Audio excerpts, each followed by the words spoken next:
नमस्कार. MSRTCच्या नवीन स्मार्ट कार्डसाठी अर्ज केलाय, पण ते अजूनही हातात आलेलं नाहीये म्हणून वैतागला आहात का? हा प्रश्न तुमच्यासारख्या अनेकांना पडलाय.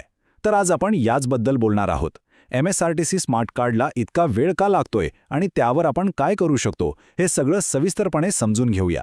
तर सगळ्यात मोठा आणि म्हणा ना महत्त्वाचा प्रश्न की हे एसटीचं स्मार्ट कार्ड नेमकं अडकलंय कुठे? महिना झाला, दीड महिना झाला, पण कार्ड काही हातात आलेलं नाही. संपूर्ण महाराष्ट्रात हजारो प्रवासी याच एका प्रश्नाचं उत्तर शोधतायत. आणि मग साहजिकच आपल्या मनात येतं की काय हो, प्रशासन याकडे लक्ष देतंय की नाही? हा जो मनस्ताप आहे ना, तो अगदी बरोबर आहे. पण थांबा, यामागे काही मोठी टेक्निकल कारणं आहेत आणि ती समजून घेण्यासाठी आपल्याला आधी हे नवीन कार्ड म्हणजे नक्की काय भानगड आहे ते पाहावं लागेल. चला तर आधी हेच समजून घेऊया की हे NCMC कार्ड म्हणजे आहे तरी काय. तर हे आहे नॅशनल कॉमन मोबिलिटी कार्ड, शॉर्टमध्ये म्हणायचं तर NCMC.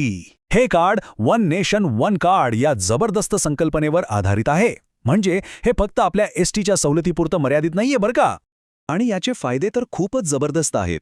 विचार करा, भविष्यात हे एकच कार्ड तुम्हाला एसटी बसमध्ये, मेट्रोमध्ये, रेल्वेमध्ये, अगदी टोल नाक्यावर सुद्धा वापरता येणार आहे.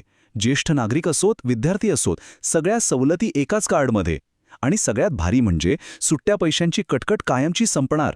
आता कळलं याच फायद्यांमुळे राज्यभरातून लाखो अर्ज एकाच वेळी का आले ते. ओके, तर आता येऊया आपल्या मूळ प्रश्नावर. या कार्डला एवढा उशीर का होतोय? चला, त्याची खरी कारणं आता आपण बघूया. तर या विलंबामागे ना मुख्यत्वे 3 गोष्टी आहेत. पहिलं कारण, संपूर्ण महाराष्ट्रातून अर्जांचा अक्षरशः पाऊस पडलाय, एक महापूरच आलाय म्हणा ना. दुसरं म्हणजे प्रत्येक अर्जातली माहिती म्हणजे आपलं आधार कार्ड वगैरे सगळं तपासावं लागतं आणि त्यात खूप वेळ जातो. आणि तिसरं आणि सगळ्यात महत्त्वाचं म्हणजे हे कार्ड छापायची जी प्रोसेस आहे ना, ती एकाच सेंट्रल जागेवरून होते. म्हणजे बघा, तुमच्या अर्जाचा प्रवास कसा होतो. तुम्ही आधी डेपोमध्ये अर्ज देता, मग तिथे त्याची पडताळणी होते. त्यानंतर तो अर्ज एका सेंट्रल ठिकाणी जातो, जिथे कार्ड छापलं जातं, आणि मग ते छापलेलं कार्ड परत तुमच्या डेपोकडे पाठवलं जातं. आता या 4 महत्त्वाच्या टप्प्यांमुळे वेळ तर लागणारच, नाही का? आणि याच सगळ्या प्रक्रियेमुळे हे कार्ड तुमच्या हातात यायला प्रत्यक्षात 45 ते 60 दिवस लागतात, म्हणजे जवळपास 1.5 ते 2 महिने. त्यामुळे तुम्ही जर फेब्रुवारीत किंवा त्याच्या आसपास अर्ज केला असेल तर तो अजूनही प्रोसेसमध्ये असण्याची शक्यता नाकारता येत नाही. पण मग प्रश्न हा आहे की आपण फक्त वाट बघत बसायचं का? अजिबात नाही. आता आपण बघूया की हे कार्ड लवकर मिळवण्यासाठी आपण नक्की कोणती पावलं उचलू शकतो. म्हणजे बघा, फक्त गप्प बसून वाट पाहण्याऐवजी आपण प्रवासी म्हणून काही ठोस पावलं उचलू शकतो. तर ही आहे आपली ॲक्शन प्लॅन. 3 सोप्या गोष्टी आहेत. 1. अर्जाची पावती जपून ठेवा. 2. थेट डेपोमध्ये जाऊन चौकशी करा. आणि 3. गरज पडल्यास अधिकृत तक्रार दाखल करा. चला, आता यातली प्रत्येक गोष्ट जरा सविस्तरपणे पाहूया.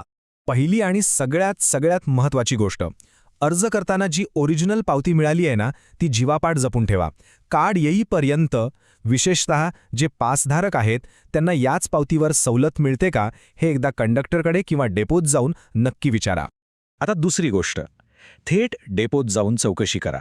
अनेकदा काय होतं, कार्ड छापून डेपोत आलेलं असतं, पण सिस्टीममध्ये काहीतरी गडबड होते आणि आपल्याला मोबाईलवर SMS येत नाही. त्यामुळे ती पावती घेऊन दर 15 दिवसांनी एकदा डेपोत एक चक्कर मारणं कधीही चांगलं. आणि आता तिसरी आणि शेवटची गोष्ट, समजा 2 महिन्यांपेक्षा जास्त काळ झाला तर मग मात्र एसटीच्या आगार प्रमुखांकडे एक लेखी अर्ज देऊन विचारणा करता येते किंवा MSRTCच्या ऑनलाईन पोर्टलवर सुद्धा तक्रार नोंदवता येते. याने तुमच्या केसला थोडी गती मिळू शकते. हे खरंय की सरकारी कामात होणारा हा उशीर खूप त्रासदायक असतो, पण एक गोष्ट लक्षात घ्या, ही जी नवीन सिस्टम येते ती आपल्या भविष्यातला प्रवास खूप सोपा करणार आहे. आपण एक गोष्ट लक्षात ठेवली पाहिजे की एकदा का ही नवीन प्रणाली व्यवस्थित सुरू झाली की आपला प्रवास खरोखरच खूप सोपा होणार आहे. त्यामुळे आत्ता थोडा संयम ठेवला तर त्याचे फायदे आपल्याला पुढे खूप काळ मिळणार आहेत. तर विचार करा, पुढचा प्रवास कॅशलेस आणि एकदम सोपा. ही नवीन प्रणाली पूर्णपणे सुरू झाल्यावर प्रवासाचा अनुभव नक्कीच बदलणार आहे. त्यामुळे थोडा संयम आणि आपण पाहिलेला योग्य पाठपुरावा केला तर हे नवीन स्मार्ट कार्ड लवकरच आपल्या सगळ्यांच्या हातात असेल. तुमच्या ओळखीत ज्यांनी या कार्डासाठी अर्ज केला किंवा जे चिंतित आहेत त्यांना ही माहिती नक्की शेअर करा. धन्यवाद.